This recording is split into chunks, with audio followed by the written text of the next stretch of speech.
Ram Narayan Ram. Lorsque nous parlons de la nature, nous avons aussi tendance à interférer avec elle. Les gens prient et accomplissent des rituels, mais en même temps, ils cueillent des fleurs. Avant d'arracher une feuille d'un arbre, on devrait demander la permission ou au moins applaudir pour informer l'arbre que nous prenons sa feuille. Les arbres ont aussi une vie, une conscience, de la joie et de la tristesse. Ils communiquent également, mais ils n'ont pas le droit de parler. Si les arbres et les plantes pouvaient se déraciner et se déplacer, ils détruiraient tout sur leur passage, car leurs racines sont profondément ancrées. La nature a tout mis à disposition des êtres humains.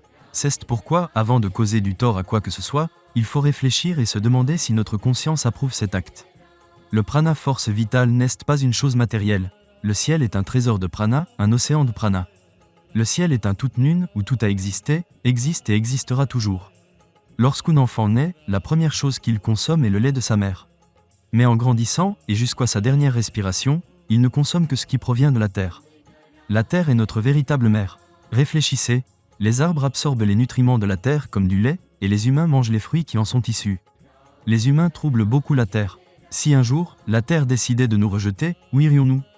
Les humains pensent être des dieux, mais à leur mort, leurs actions seront jugées dans l'au-delà. C'est pourquoi je dis, écoutez-moi, je suis votre humble serviteur. Il n'y a que deux bonnes personnes sur cette terre, Yogi et Maudit. Soutenez-les, donnez-leur l'opportunité de servir. Le ciel, qui a donné naissance à la création, n'a-t-il pas de valeur? Le ciel contient d'innombrables étoiles et constellations, et un être humain peut voyager parmi elles, avec ou sans son corps. Le ciel, qui donne la vie aux humains, peut être appelé Dieu, Allah ou Bhagwan, peu importe le nom que l'on préfère. Mais le nom que le monde utilise pour Dieu ou Ishwar n'est pas son véritable nom. Les temples construits par les humains ont de l'importance, mais les humains eux-mêmes n'en ont pas. Le ciel est le parent des humains, des arbres et de tous les êtres vivants. C'est pourquoi les humains devraient se souvenir et respecter le ciel. Ram Narayan Ram est le véritable nom de nos parents ultimes et c'est le nom du ciel. Vous vous demandez peut-être comment reconnaître la véritable sagesse Vivek. La sagesse écoute, parle et maintient notre corps en équilibre.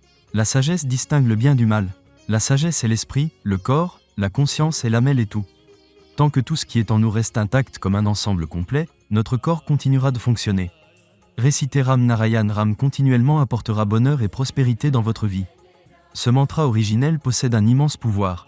Il éveille chaque cellule de votre corps et vous apporte succès et joie dans la vie.